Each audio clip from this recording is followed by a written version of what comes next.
আসসালামু আলাইকুম ওয়া রাহমাতুল্লাহি ওয়া বারাকাতুহু। আজকে আমরা আরবি বর্ণমালা শেখার একটি ক্লাস করতে চাচ্ছি, যেখানে আপনাদেরকে সুন্দরভাবে আরবি বর্ণমালা শেখানোর চেষ্টা করা হবে। আশা করি এই ক্লাস দেখে আপনারা অনেক উপকৃত হবেন। এই আশা নিয়ে আমি আমার ক্লাস শুরু করছি এবং শেষ পর্যন্ত আমার সঙ্গে থাকবেন। বর্ণ পরিচিতি মূলক ক্লাস। আলিফ, আমার সাথে সুন্দরভাবে পড়েন। আলিফ আলিফ আলিফ, কয়েকবার পড়েন, বারবার পড়েন। আলিফ আলিফ। তারপরে আসেন, এখানে দেখেন একটা কোনো বর্ণনা, এটা একটা শেপ, আকৃতি। এই আকৃতিটাকে আপনি ফলো করেন, একই আকৃতি। এখানে কোনো বর্ণ আমি বোঝাতে চাচ্ছি না। এই আকৃতিটার দিকে আমরা এই আকৃতিটা দিয়ে তিনটা বর্ণ বানাবো। আপনি পূর্ণাঙ্গ মনোযোগ দিয়ে খেয়াল করবেন যে আকৃতিটা কেমন। আশা করি আপনি লক্ষ্য করতেছেন। ওটার নিচে, অর্থাৎ আগের আকৃতির নিচে যদি একটা ফোঁটা দেন, তাহলে এর নাম হয় বা। অর্থাৎ এই ফোঁটাটাকে আপনি যদি মুছে দিলে, এই ফোঁটাটা যদি বাদ দিয়ে দেন, এই যে এই ফোঁটাটা আছে না, এই ফোঁটাটাকে যদি বাদ দিয়ে দেন, তাহলে একটা আকৃতি থাকে। এই ফোঁটার কারণে একটা নাম হয়। ফোঁটা ছাড়া বর্ণটার কোনো নামই থাকে না। তো আপনি যখন এই ফোঁটাটা দিচ্ছেন, তখন এর নাম হচ্ছে বা। এর নাম কি হচ্ছে? বা। অনুরূপভাবে উপরে যদি দুইটা নুক্তা দেন, উপরে যদি দুইটা ফোঁটা দেন, তখন হবে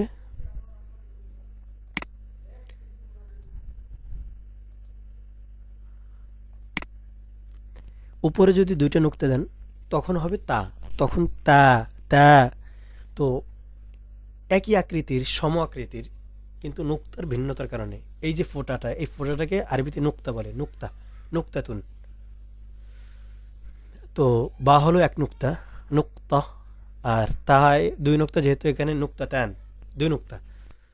তো এই নুক্তার কারণে নাম চেঞ্জ হচ্ছে। কিন্তু এখন আমাদের খেয়াল রাখতে হবে, পরিপূর্ণ মনোযোগ দিয়ে খেয়াল রাখতে হবে নুক্তাটা কোথায় হচ্ছে, কয়টা হচ্ছে।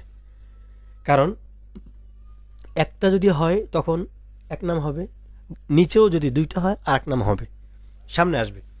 অনুরূপভাবে উপরে যদি হয়, এক নুক্তা হলে এক নাম, দুই নুক্তা হলে এক নাম, তিন নুক্তা হলে এক নাম।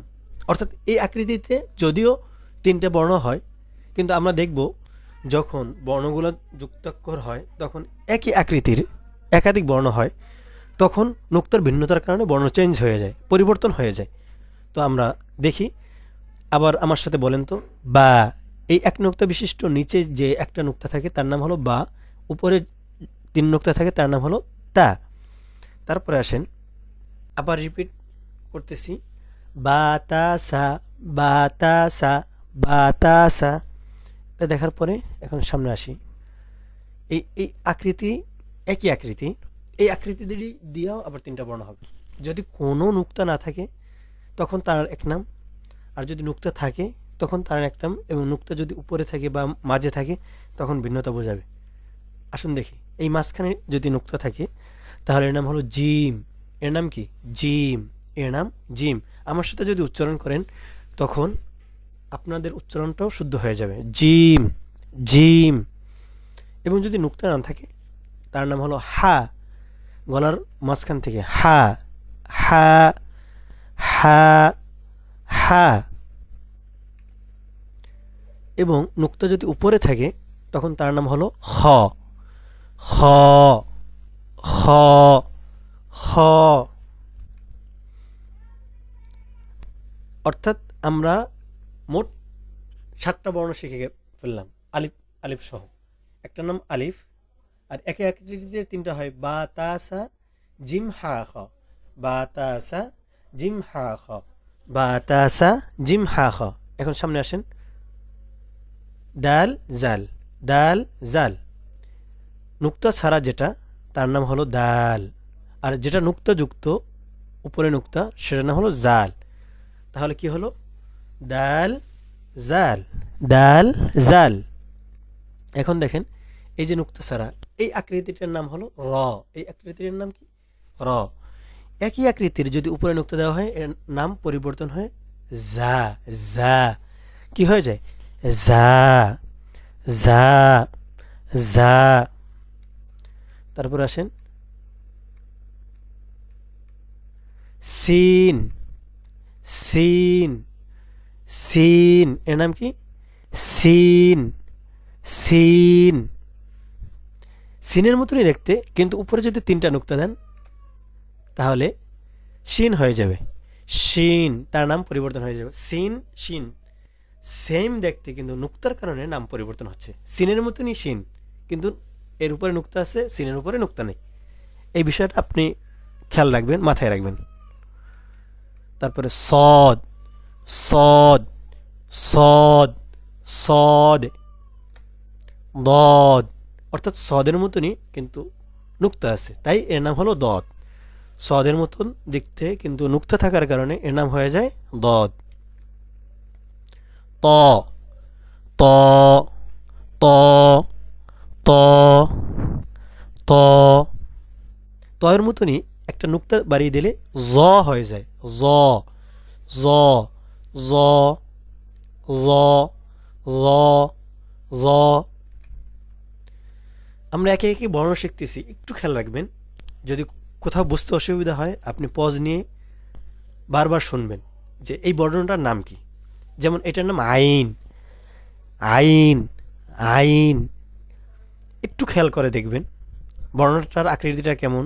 কারণ আমরা মানুষের আকৃতি দেখে মানুষকে চিনি, অনুরূপভাবে বর্ণগুলোরও এক একটা আকৃতি ধারণ করে এক একটা নাম হয়। যেমন এর নাম হলো আইন। আইনের উপর নুক্তা দিলে তখন হয়ে যায় গইন। আইনের উপর নুক্তা দিলে তার নাম হয়ে যায় গইন। গইন। এর নাম ফা। এর নাম ফা। ফায়ের উপরে মাথাটা গোল। ফায়ের মাথাটা গোল, উপরে এক নুক্তা, মাথাটা গোল, এক নুক্তা। তারপরে এরও মাথা গোল, মাথাটা গোল, উপরে দুই নুক্তা। এর নাম হলো কফ। এর নাম কি? কফ। যুক্তাক্ষর সময় এই বিষয়গুলো, আপনার মাথা গোল, মাথা কেমন, এগুলো কিন্তু খুব কাজে আসবে। লাম। লাম। কাফ।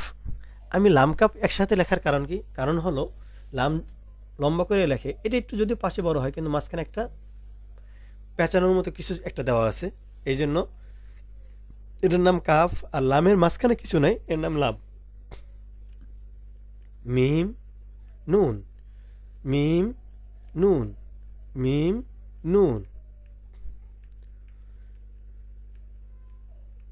ওয়াও। হা। ওয়াও। হা। ওয়াও। হা। এই যে এই বর্ণটা আছে এর নাম হলো হা। আগেরটা ছিল হা, আর এটা হা, অর্থাৎ কণ্ঠনালীর শুরুর ভাগ থেকে উচ্চারিত হয়। হা। হা। মুখ খুলে দিয়ে হা।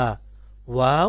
হা। আর একটা হা, একটা হলো হা, একটা হা।